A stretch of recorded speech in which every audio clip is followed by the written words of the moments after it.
on what is my real estate worth. We will wait for the last few folks to join the webinar. Hopefully you're able to see me as well as see our presentation in the box below. As with our other webinars, there's a chat bar, a question bar over to the right, and if you're having any kind of technical difficulties, please type in a message so that our folks can try to address your problems or challenges that you might be having. I'm coming to you from Denver, Colorado, and Kathy and Reagan are in Greenville, South Carolina. We had a major snowstorm on Tuesday. It was about 12 degrees. We had a foot of snow in the city.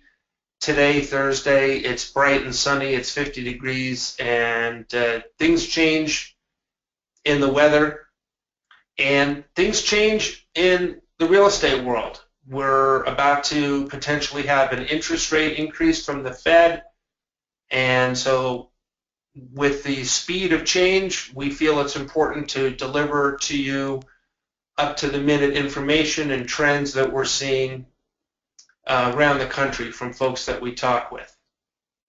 So we are going to present a 40-minute presentation followed by questions and answers that are solely focused on real estate that's involved with our industry.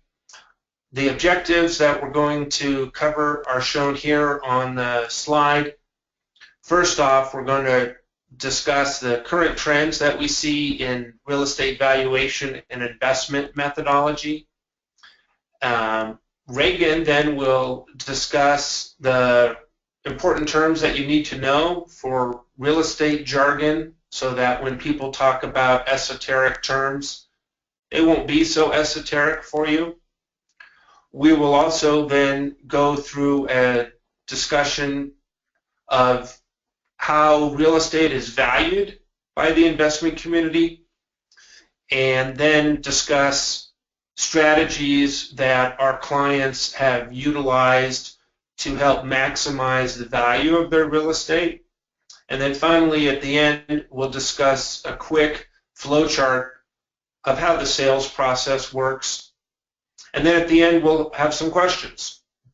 When the webinar is over, there will be an evaluation that will be sent out to the participants, and we hope that you give us some good feedback to make sure that we do a good job in presenting information to you. So I want to thank all of those who have joined. I see some familiar names on the list and some new names as well. We're going to target this presentation sort of right down the middle of the fairway. There'll be a few concepts that will be advanced. There'll be some that will be, rudimentary, but for the bulk of the presentation, we're going to try to hit right down the middle of the fairway and cover everybody's issues. All right, so let's go to the next slide, and we're going to talk about real estate trends. So it's no secret that prices are strong. The yield that buyers are willing to accept on their real estate investments has consistently been lower over the last 2 years than it has been historically. The price of real estate works like the price of a bond or other investment. When the yield goes down, the price goes up, and vice versa. When the yield is up, the price goes down. Right now, we're in a low interest rate environment, and investors are looking for alternatives to the stock market. They're looking for alternatives to their bank account, and as a result, there's a lot of money seeking real estate investments, and with overall interest rates down, that means prices are up. The next item that affects our industry in a positive way is that Childcare used to be a special purpose investment, and many investors felt that the risk of owning a building with a child care tenant demanded a higher yield premium and a lower price. And that's not so much the case anymore. Whether you're a professional investor or a private individual investor, the performance of the child care industry over the years, the increasing professionalism of the tenant base has resulted in child care buildings becoming more and more an accepted part of a real estate portfolio. And that generally means good things for real estate values. However, it doesn't mean that any child care tenant is going to be acceptable for a real estate investor. Credit quality and professional management, the ability to present sophisticated or credible, at least, financial statements remains the same. We just don't see high prices being paid for tenants who operate under the old method. Well, gee, there's checks in my checking account, I must have money. Investors are savvy, and if you're going to spend a couple $1 million on a building, you want to know that the tenant is going to pay the rent. So the professionalism of child care operators is important. Having good financial information and being able to speak to the success of the financial aspect of a child care operation is just as important as being able to speak to curriculum, staffing, and marketing.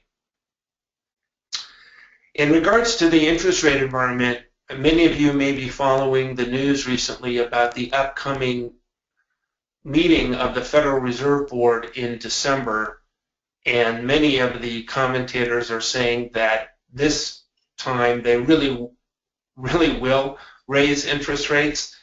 Many of those commentators have inaccurately predicted 4 out of the last 0 times that interest rates have increased. So, are they crying wolf, or will they really raise them? My money says that interest rates will go up. As a result, values in real estate may decline a little bit. As you remember, it's a yo-yo. If the yields are up, the value's down. If the yields are down, the value's up. When the interest rate market increases, then buyers will want a higher yield, and that means that values will potentially suffer a decline. I don't see it as being catastrophic, but historically, that's the way it works. All right, next slide. So, who are the buyers? We have 2 general batches of buyers. One is the individual family buyer, and the other one would be an institutional buyer.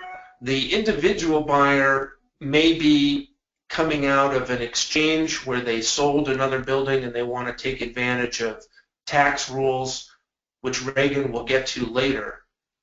But that buyer is typically looking for a building that is less than $2 million. They probably will need some form of bank financing or SBA financing, and they may be more interested in the personality of the tenant, the personality of the operator. If that building happens to be in their own neighborhood or their own city, that has an impact. That type of buyer may need a lot of hand-holding from the brokers involved or their attorneys. That type of buyer may not be sophisticated. There may be some false starts, but you may be able to get a little bit of a higher price because that type of buyer is looking for certainty and is perhaps a little more emotional than the other kind of buyer. The institutional buyers, those are public REITs REIT, which Reagan will get to later. Those types of buyers sell stock to the public and amass a portfolio of different real estate investments and then pay dividends to the stockholders. A subset of the institutional buyers is what we'll call the family office or investment fund, and those institutional buyers are privately funded, but both of those kind of institutional buyers are typically sophisticated. They've bought and sold many properties. They will be far less emotional. They probably won't pay as much, but once they start on the process, a seller can feel more comfortable that that transaction will close. And we see both of those types of buyers in our practice. What to do with an older building? We get this question a lot from some of our clients who may have a building that's smaller or older or doesn't have the parking or potentially suffers from other forms of obsolescence. This is a tricky one because the trend in our industry is moving towards larger buildings, more parking, more visibility. Sometimes the buildings are located on the main arterial. Sometimes those buildings have the playgrounds in the front. And sometimes if you have an older building and you haven't maintained it, or it suffers from an ugly exterior, then that's a challenging situation. Alternative uses for an older childcare building include medical. Sometimes the smaller buildings make an ideal single practitioner dentist office.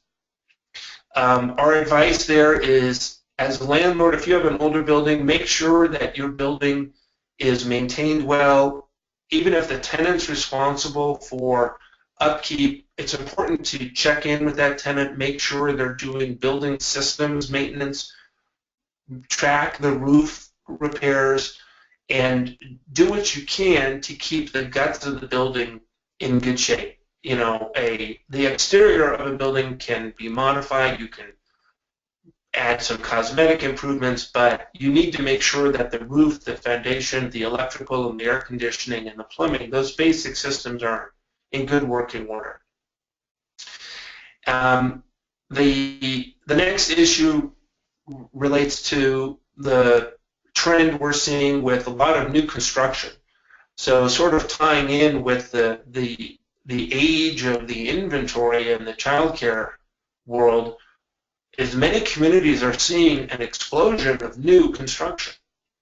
We're seeing the typical sort of 10,000-foot building going up in many neighborhoods, but there's also these new mega childcare centers, which are, we call them sort of a Disneyland approach, where they're building 25 or 30,000 square foot buildings.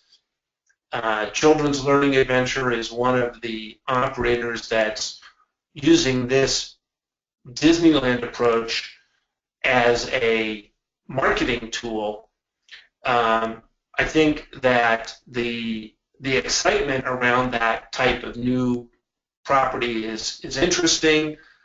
I'm not sure, you know, whether that type of operating model will work. It could, or, you know, we'll look back 3 years from now and say, gee, that really didn't work. If you're in a location where there's new competition coming in, Kathy Ligon has mentioned this many times in the past.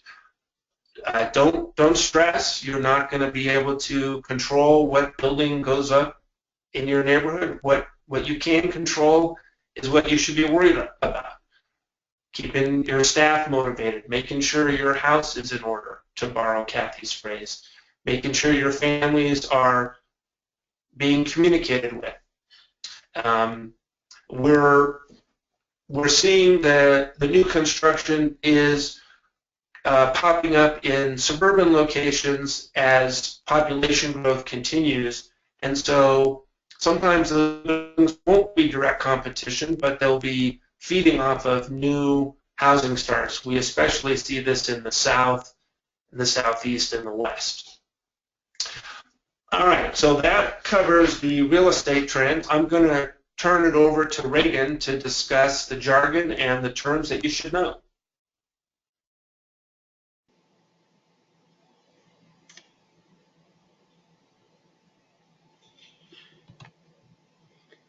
Okay, I hope everybody can hear me. So this is the fun part. What can we say? Going through definitions is always interesting. But we did want to kind of hit the highlights. I know that we talk about these terms in a lot of our presentations that we do, that Kathy does. And we talk about these when we do valuations with those that are interested in selling or even buyers. So these are terms that are great to be familiar with when you are considering selling or buying any type of real estate. Some of these you probably will be familiar with, which is a good thing. Some of these are a little bit harder to understand, but this will be just a good overview as to what, the highlighted, hitting the, let's say real estate 101 terms. So we'll start with special purpose properties and then run down this quick list. A special purpose property is what Mike really just talked about, is a building that's specific to a certain user. And in childcare, you've got a building that's specific to childcare. It's much like a hospital or a restaurant or something else that's built for that user, for that user's intent and what they need on a daily basis.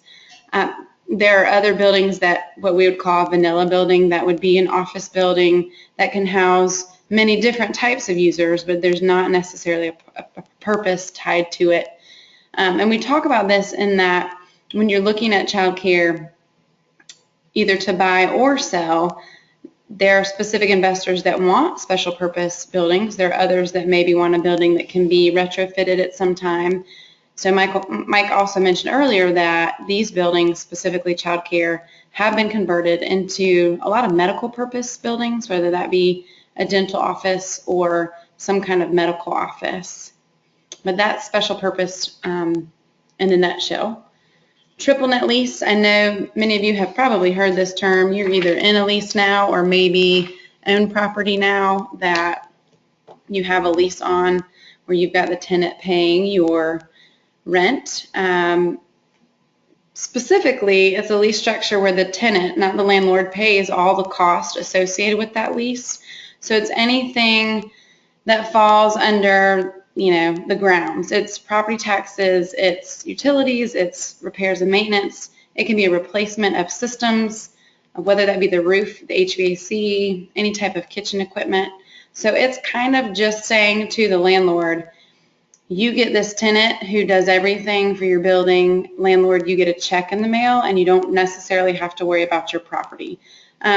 That might be a far stretch when the landlord is getting ready to have to negotiate a new lease or extend their lease, and then the landlord is going to have to be involved. But outside of that, as far as costs are associated and worrying about the day-to-day issues, there's no concern of the landlord. It all falls on the tenant. So triple net lease is where the tenant has full responsibility of repairs, maintenance, property taxes, any kind of expense associated with that property. So an IRS Section 1031 exchange, we typically say a 1031 just for short terms, but it is a provision in the tax code that lets owners take the profit that they've seen from the sale of their real estate and can defer those taxes associated with those gains by reinvesting it in another property. It has to be a like-kind property, so if it's an investment property, it goes into another investment property.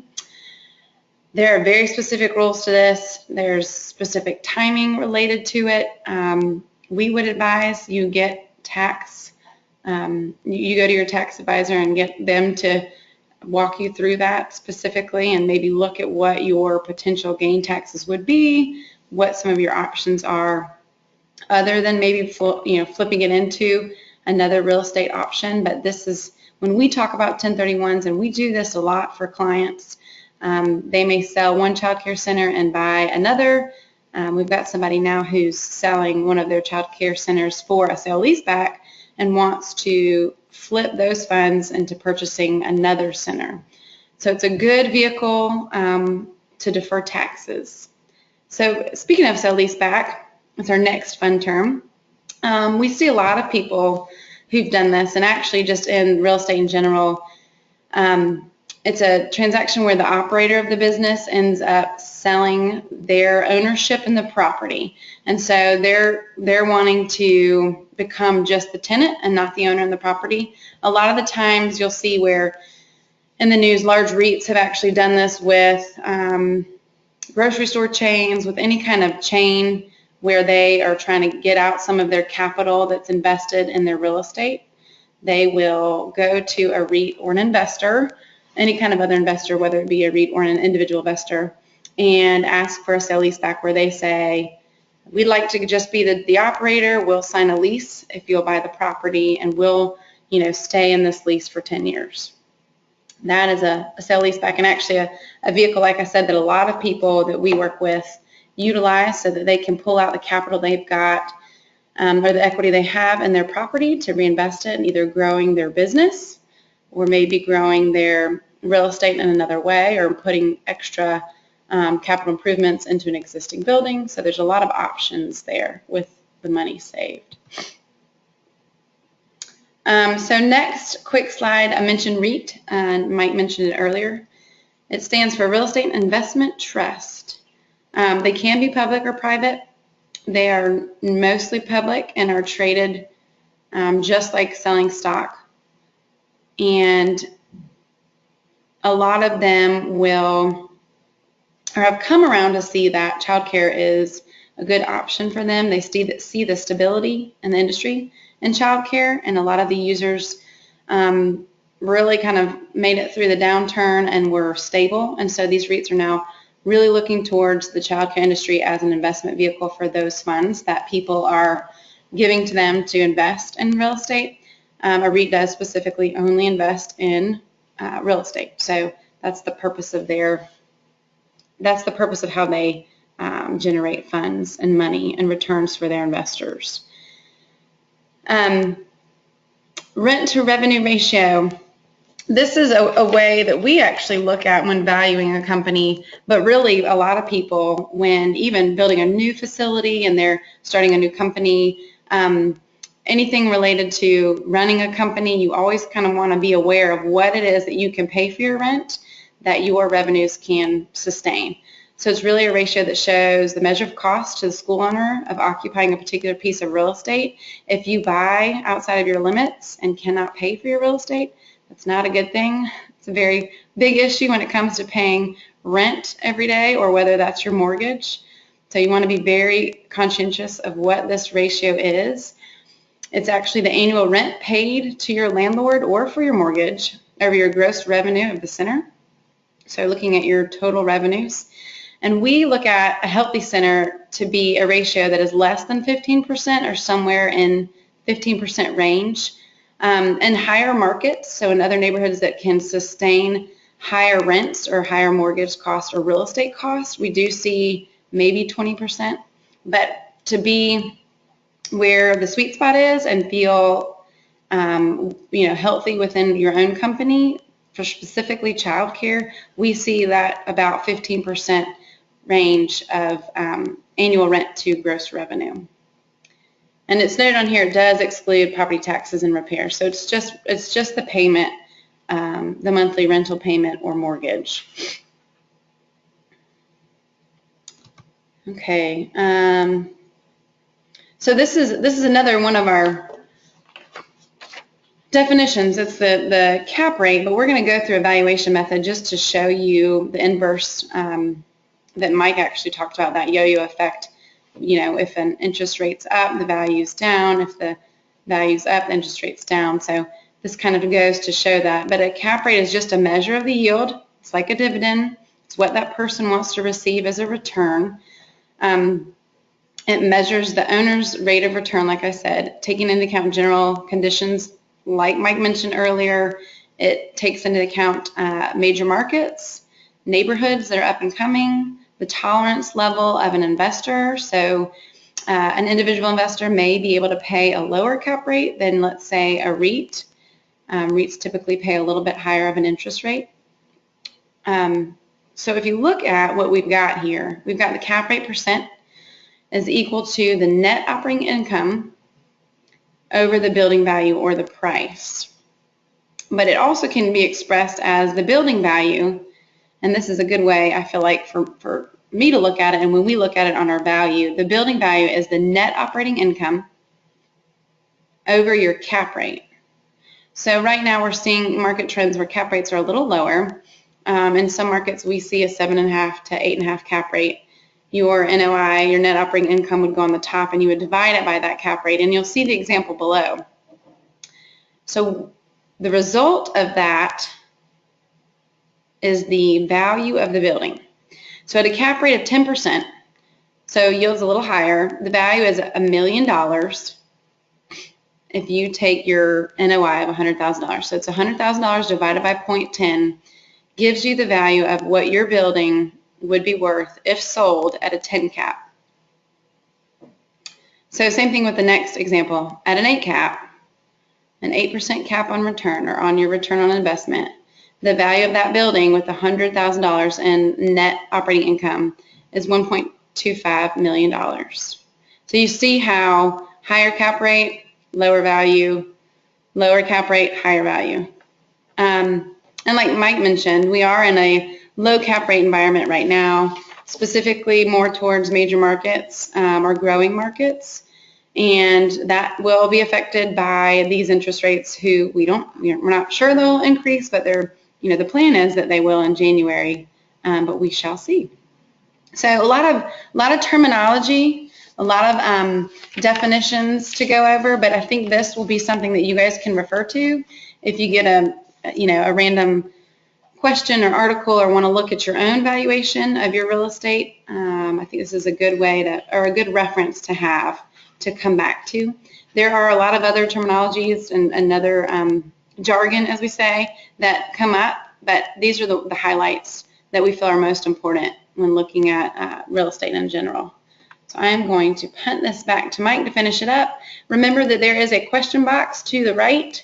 If you guys have questions, we would love to hear from you. Specifically at the end of this, we'll take questions. And I know that with some of these terms and what we've discussed, I hope there will be questions. So back to you, Mike.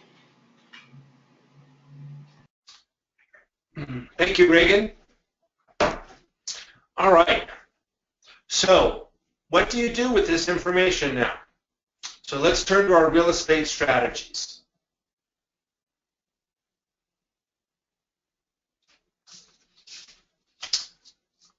Okay.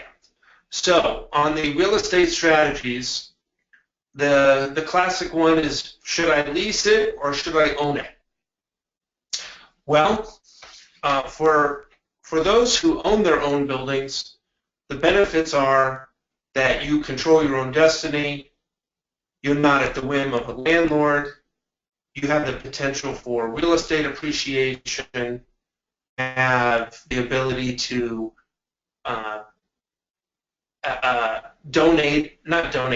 have a sizable asset in your estate plan. You get tax benefits. Unfortunately, as an owner, you also have the privilege of paying for maintenance and repairs. You might end up with an empty building if the tenant can't pay the rent. There are, that building may become obsolete.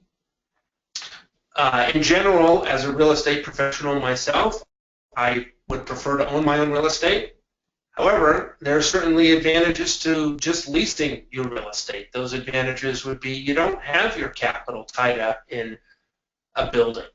You can decide to move if the demographics change or the building starts to experience troubles.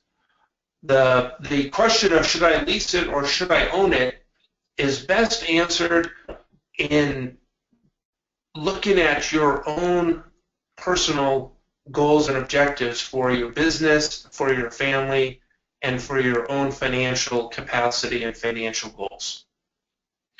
Some of our clients decide that they don't want to own their building anymore. So they feel like they're more successful in operating the business. They want to grow the business, and they don't want to be tied down to any particular building, and they want to unlock the equity that's in those buildings. So in that case, the strategy would be, we're going to sell our building, we're going to lease back the premises and be the tenant. We're going to take the proceeds that we get from selling the building, and we're going to reinvest in the operating business. We have many clients that are pursuing this strategy. Conversely, we also have clients that don't want to be involved in the day-to-day anymore. They've run the center for 20 years, and they want to let somebody else have a chance to run the center. They'd like to keep the building as an investment vehicle, and they want to sit and collect the rent. They don't want to have to deal with moms and infants and state licensing agencies. So in that case, they will sell the business and keep the building. For those of you who own the building and own the real estate, we're seeing a trend, and we want to pass this strategy along to consider creating two separate entities to maximize tax benefits, to maximize separation of business liability from real estate liability. And here's an advanced tip for those of you who own multiple buildings where you operate the business in those buildings. For each extra dollar of cash flow that can be generated, the value generated for rent contributes more money from an asset base to the real estate than lowering the rent and creating more profit for your business. And the reason for that is because businesses generally will trade, if you have a single site or a two-site deal, hypothetically, you might sell that business for 4 times cash flow, which is the equivalent of a 25% yield. If, on the other hand, you want to pay a little bit higher rent and you're paying yourself as a landlord, the rent calculation, or excuse me, the yield calculation for real estate value is based on a much better yield than a 25%. It's based on, today's rates are between 7.5 and 8.5.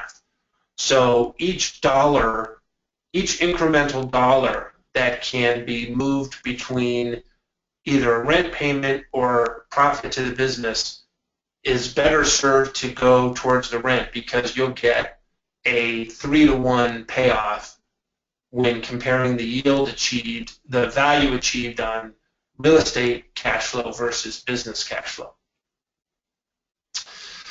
Hopefully that's clear as mud, a little garbled there. We want to make sure that you remember to keep the ratio of the rent to the revenue at a sustainable level. We've seen a number of centers where the rent payment chews up 25 or 30% of the gross revenue. That's not sustainable. It's very difficult to make a profit. It's very difficult for the landlord to expect the rent will continue. 15% is typical for an older building, especially in the South and the Southeast.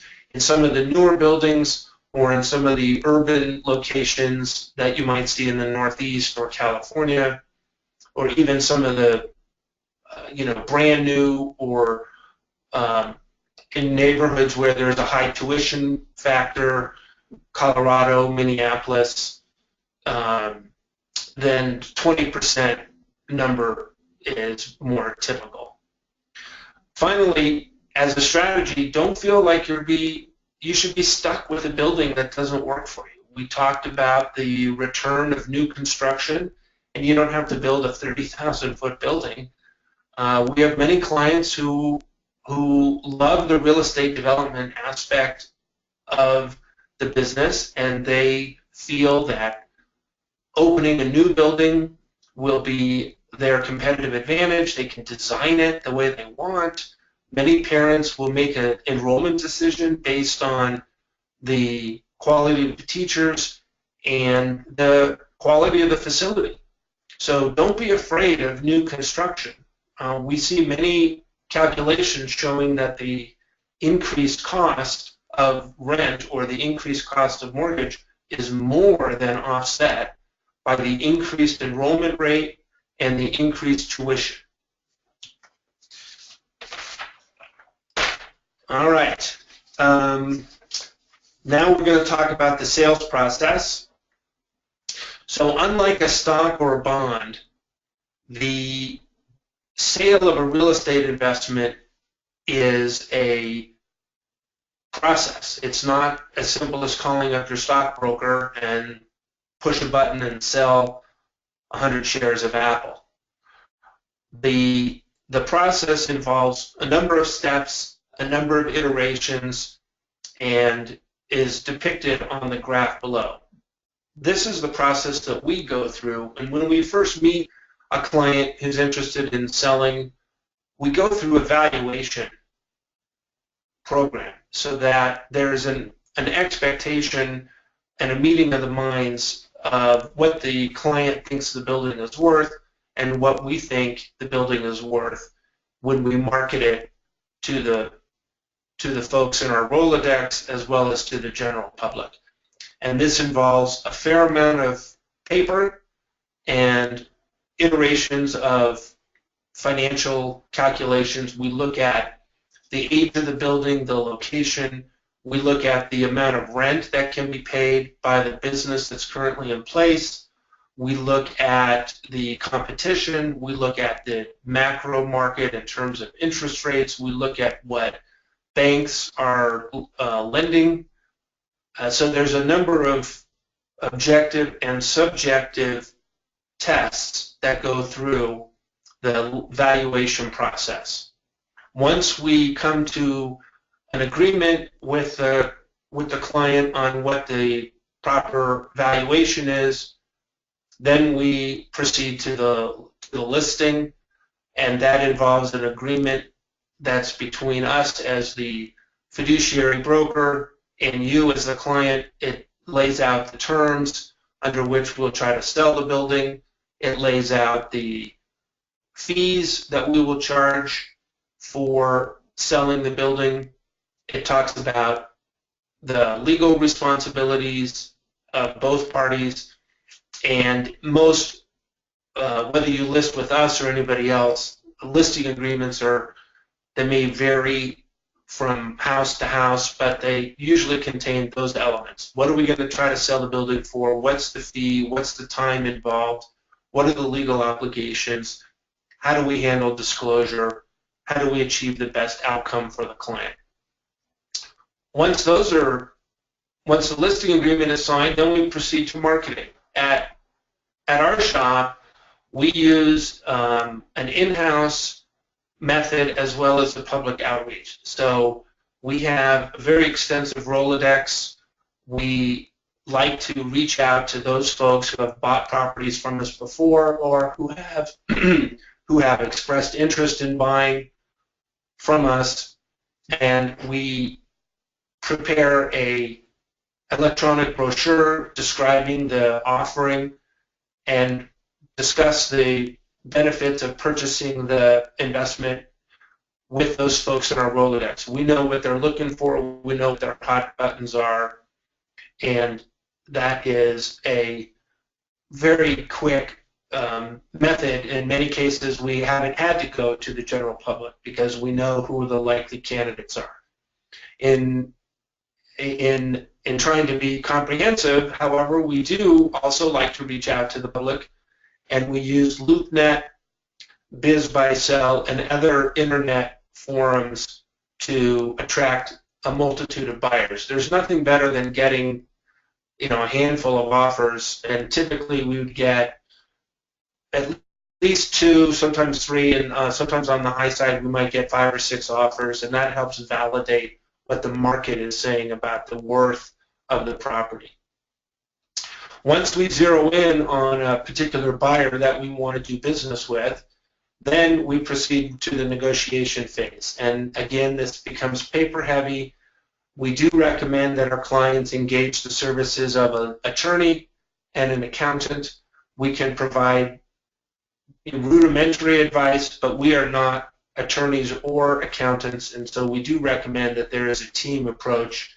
The negotiating consists of creating a letter of intent, followed by an official purchase agreement. Sometimes those purchase agreements get to be 15 pages, and it discusses the obligations of the buyer to perform inspections and promises from the buyer that they will have the money ready, and promises from the seller that they will operate the building in the way that it's always been operated.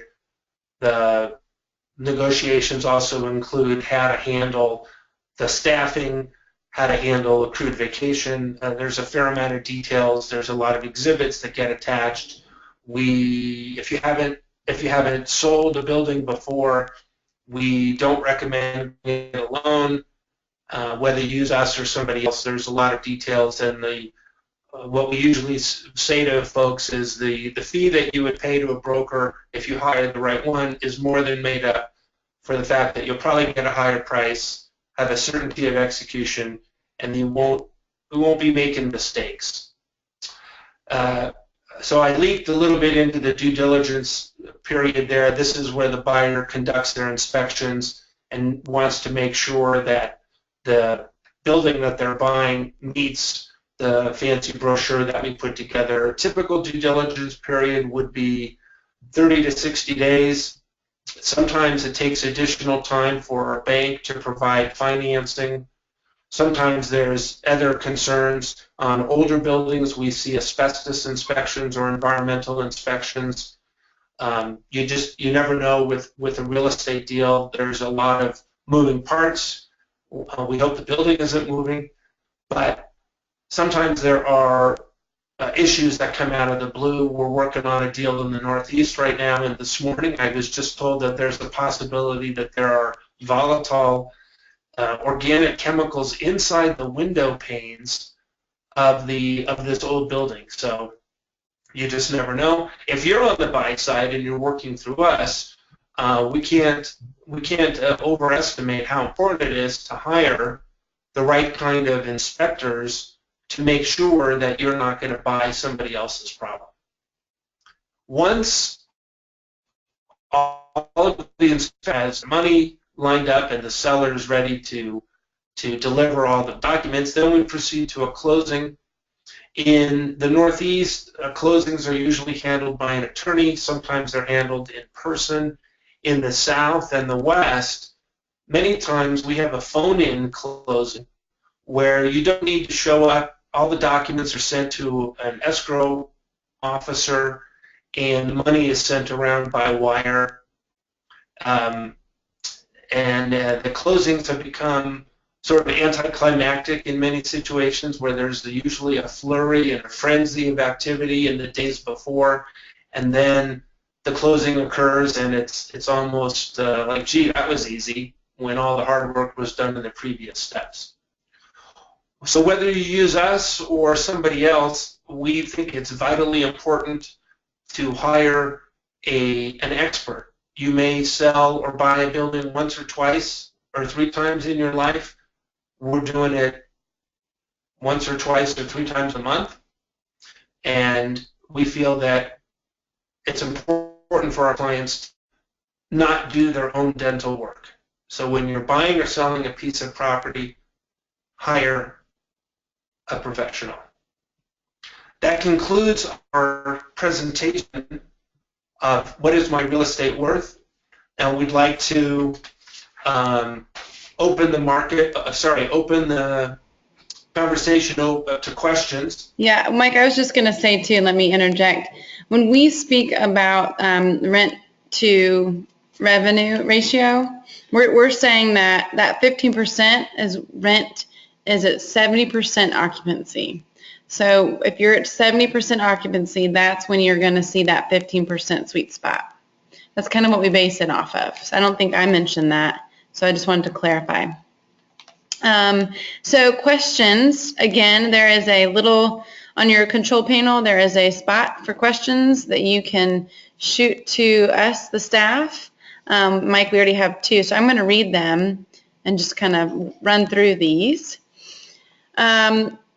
Leaseback, isn't it more difficult to sell the real estate to sell the business without real estate? So we're referring to sell leaseback here. Isn't it more difficult to sell the business without real estate? That's a great question. Is it more difficult to sell the real estate without a tenant? Is it more difficult to sell the business without having the real estate as well?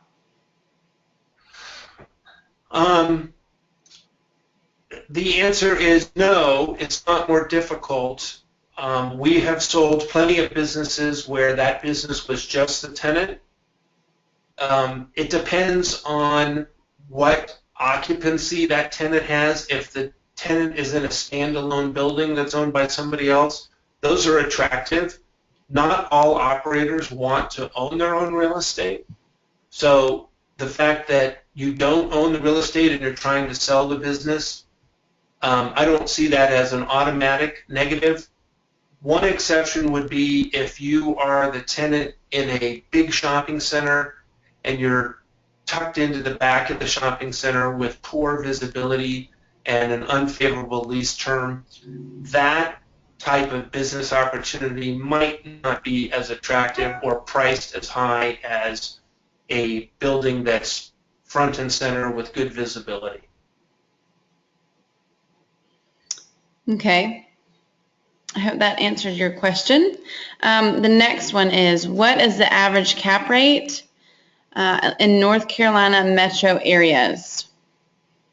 So that really depends on the area, specifically even in what metro area we're referring to. It's a great question. It's just very hard to nail it down. I think it depends on the tenant, whether it's a national tenant versus a individual local tenant. A national tenant may receive a higher cap rate than a local tenant or an individual user. But, you know, for in general, I think we're seeing for a childcare center that's well maintained, good location, nice building, I would say anywhere between an 8 and an 8.25 cap. You may be able to get lower than that, but again, it just depends on the facility and where the center is located, as well as the tenant. The tenant is a pretty important a driver of a cap rate. Okay, let's see. We've got another question. Is the real estate purchase selling process any different when it is a franchise?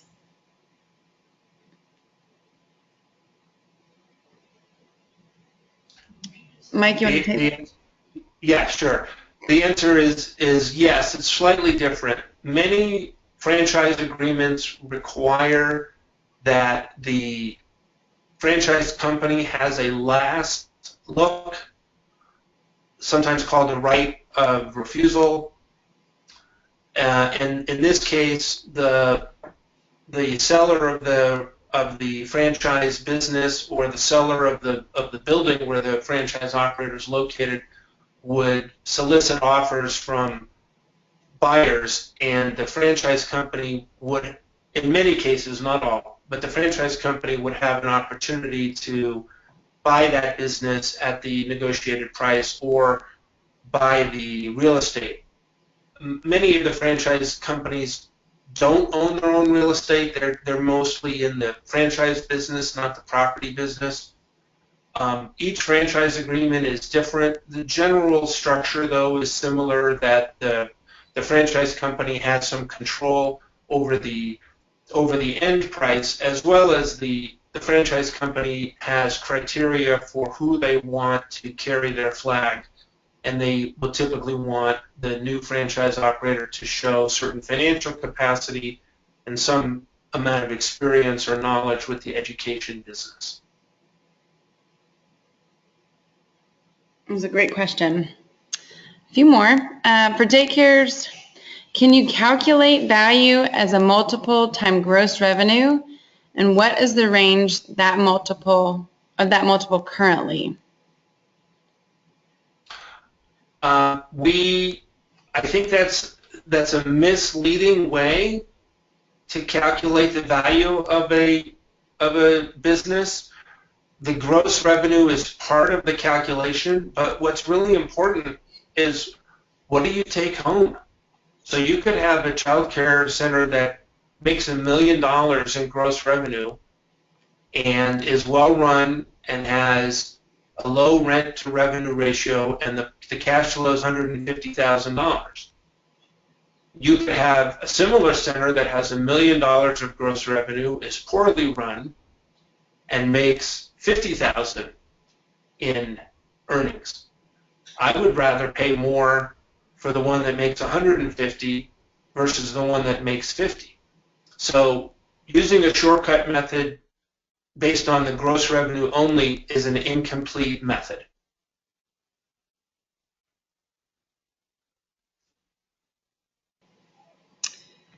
Okay, good question. Next question. Do buyers see franchises as more valuable than non-franchise run centers? Further, do you see franchise centers selling higher? Well, there's certainly many advantages of buying into a franchise situation. Those advantages are somebody else has already worked on the curriculum, on the rules, the processes and procedures. Somebody else has staked out the demographics, and you can literally turn the key to the front door and work on the business, and you don't have to do a lot of legwork. So that's appealing to many entrepreneurs. Somebody else has done the hard work. They've established a brand identity. They've established advertising. They've established rules and protocol. The disadvantage of franchise is you better love it because you're boxed in. You have to sign a hefty franchise. You have to pay a hefty franchise fee. You're generally locked in for a number of years. If you don't like the way the corporate franchise operator makes decisions, you're sort of stuck. There's difficulties in exiting a franchise operation, as we mentioned before. Sometimes the franchise company will have a last look, and as a result of that, buyers don't really want to spend a lot of time analyzing a franchise operation because the franchise company may come along and decide to buy it. So you put a chill on the sales process. So again, there's pros and cons. Each entrepreneur looking at that franchise or not franchise needs to sort of weigh the pros and cons and decide what works for them.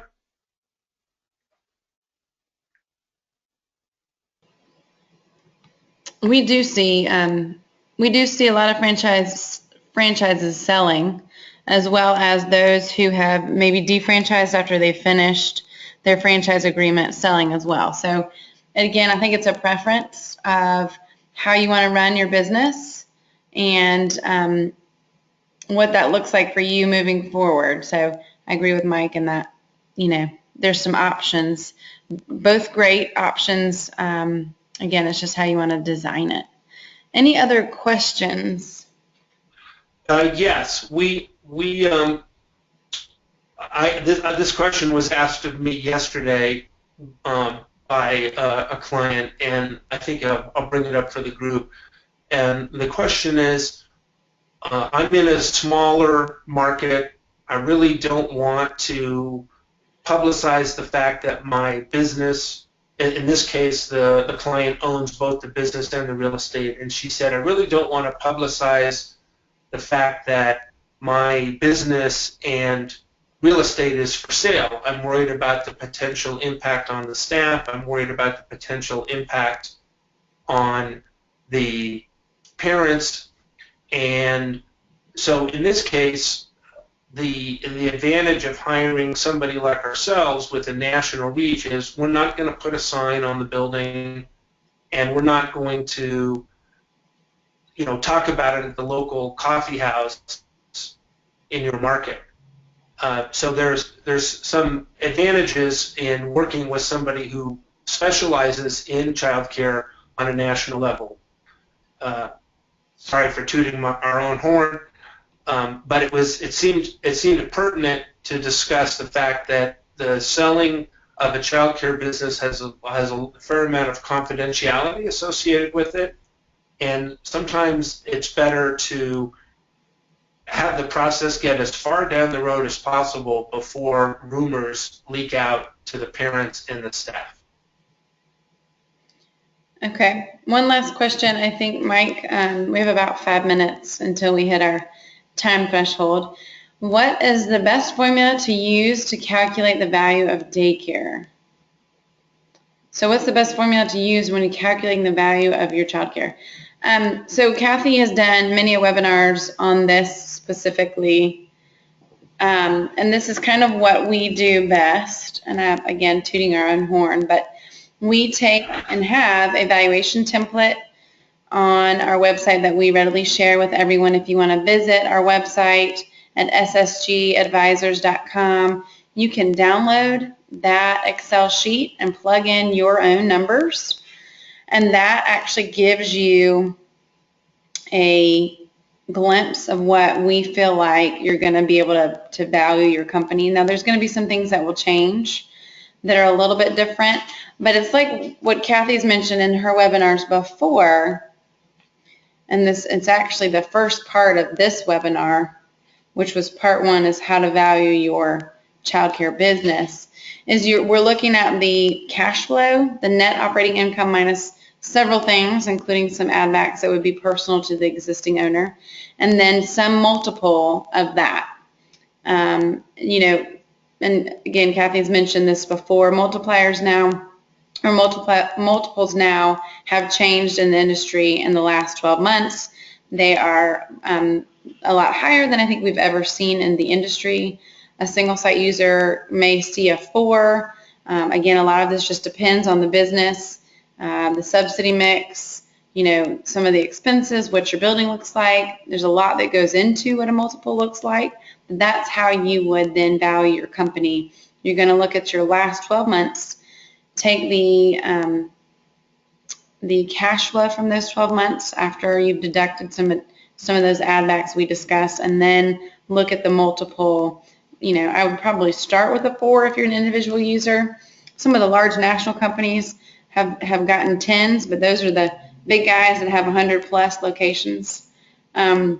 We do have this presentation, part 1.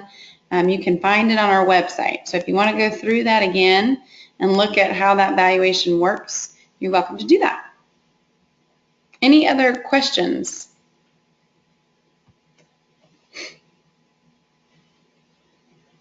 Okay, I know we're pushing up against our time limit. We appreciate all of you joining us today. Feel free to reach out to Mike or myself with any additional questions, or if you've got some real estate that we can help you value or we can give you some advice on, please let us know. This will be online in the coming weeks. It takes a little while to process the feed, but we'll get it up so you can reference this. And we look forward to the next webinar and you attending the next webinar. That's actually in January. Stay tuned for that topic, but it's January 21st. Hope you all have a happy holiday, happy Thanksgiving, and great holiday season, and we'll see you in January. Thanks so much. Thank you. Take care.